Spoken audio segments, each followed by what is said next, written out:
This is the Coleman Montana, and I gotta be honest with you, I don't really like this tent. There's a few reasons for that. In this video, I'm gonna go through a full review of this tent, including the setup process, what's included with the tent, and the main pros and cons. And I think by the end of this video, you'll see that why I think that most people who are shopping for this tent should really look for something else. Okay, so here's what comes with the tent. Let's start with the stakes over here. You get 11 of these stakes, and I would say they are a medium thickness, medium durability stake. It's not quite as hardy as something like you would get with the REI Base Camp, but it is much better than something like you would get with the Eureka Copper Canyon LX6. So overall, I think they're pretty good stakes. You get 21 of them, if I didn't mention that already. And then when it comes to the poles, it's interesting to note that there are a few different thicknesses of poles. They're all fiberglass, but the black ones you see here are 11 millimeters. The gray ones you see here, these are 9 millimeters.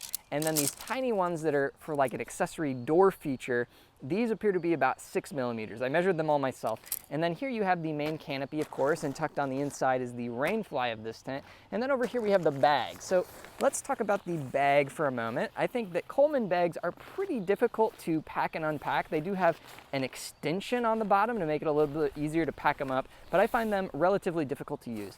On the inside of here, we have a couple of random things. This is just some extra material they use to tie up the tent when it's shipped from the factory. There's some miscellaneous paperwork here, and the instructions are sewn on the inside of the bag. And then you also get this little polyethylene doormat if you want to use that. Now let's run through the setup process for this Coleman Montana. Spoiler alert, it is a fairly difficult tent to set up, and it is rather time consuming, especially if you're doing this by yourself. But the first thing you need to do is assemble the poles. Then you can take the two main black poles, and they go in the center here through the sleeves in order to create the main dome in the middle of the tent. And then you can go ahead and do the clips there as well. Next you have these side poles. There's two gray side poles that kind of extend out from the middle dome, and then you can do the staking around the base of the tent and then put the rainfly over the top. Once you get the rainfly up there, remember that there are Velcro straps on the inside that you can fix to the poles to make sure everything is secured accurately with the rainfly. And then you can do the awning. So there's an extra pole for the awning that kind of gives it some structure. And then you can pop that out and stick it down. And once you get that going, then you can go ahead and do the guy lines. There are quite a few guy lines to secure on this tent.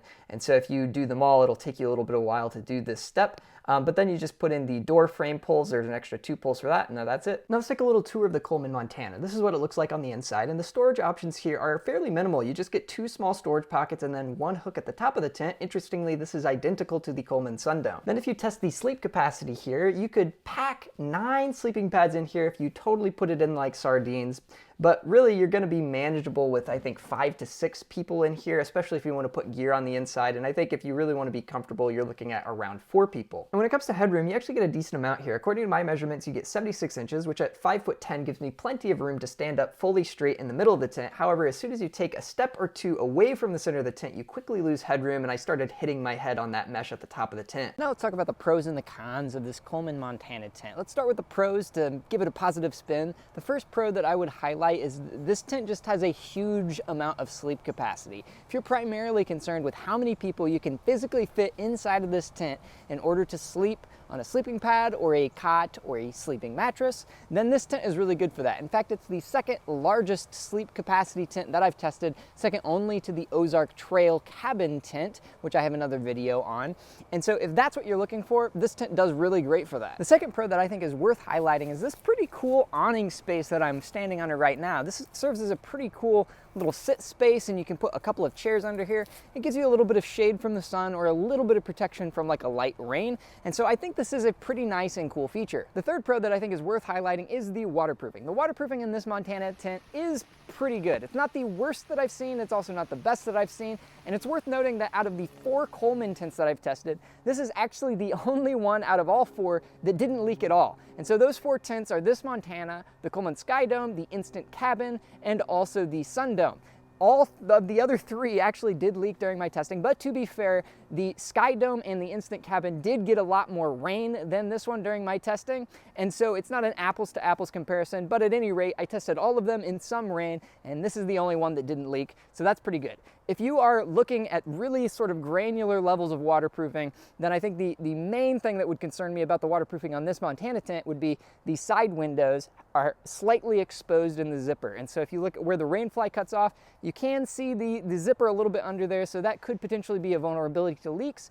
it probably wouldn't be a huge leak even if it did let some water in, but that is something to keep in mind. All right, now let's talk about the cons and the annoyances of this tent. So first of all, the setup is quite the hassle, really, and it is the most time-consuming setup process out of any of the budget sub $200 tents that I tested here, and I think that it is one of those things that you have to do every time you go camping, and it's a little bit frustrating and it does take a long time. And I think if you can get a tent that does the job, that has an easier setup process, all else being equal, that of course is going to be better. Con number 2 is the ventilation. If you look around this tent and look at its sources of ventilation and where it can create some airflow, then you'll notice that there's really only 3 different points. There's the small side windows up in the top, and then there is the door ventilation panel. And really, for a tent of this size, it's very, very minimal. In fact, I was kind of surprised at how little ventilation like windows there are in this tent for a tent of its size. Now also, I didn't mention there is ventilation like mesh across the ceiling of the tent. So there is quite a bit of mesh that goes over across the ceiling, which does help quite a bit. But overall, I was a little bit disappointed in the amount of ventilation that this tent has. And I think if you're going camping in quite hot weather, you might like to go with a different tent. The next con is the door. There's a couple things about this door that I find really annoying, actually. So number 1, it has these pull inserts that allow it to have a swinging door. This is one of like the advertising things that they have on the marketing for this tent. And I find that to be a bit gimmicky, but annoyingly, I always kept getting mixed up between the zipper of the tent and the zipper that seals in that pull into the panel.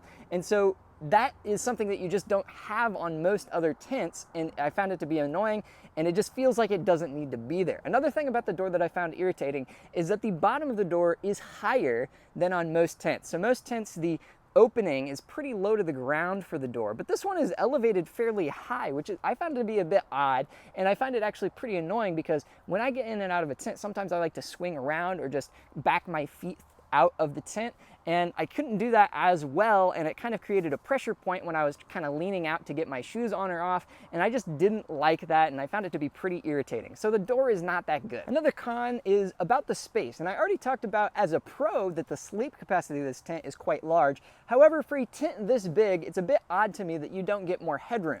At the peak height of this tent, it is a bit taller than the Coleman Sundome, which is their sort of dome style tent if you get the 6-person version. However, it quickly drops down, and so the amount of room that you actually have in this tent, if you're about my height at 5'10", to walk around and go from side to side in this tent is actually not that great. It's okay, but for an 8-person tent, I would like to have better. Now, who should buy this Coleman Montana 8-person tent? In my honest opinion, nobody. I wouldn't recommend this to my family or friends, and I'm not gonna recommend it to you. I think most people who are shopping in this price range are going to be able to find a better tent. In fact, if you wanna find out the tent that I recommend above all else in the under $200 price range, then I highly recommend that you check out the video I'm about to put up here on the screen. This video is where I tested 7 different tents that are all under $200 head to head to find out which one is the best in the budget price range, and one of them really stood out to me as the winner. So let's go over to that video and I'll see you there.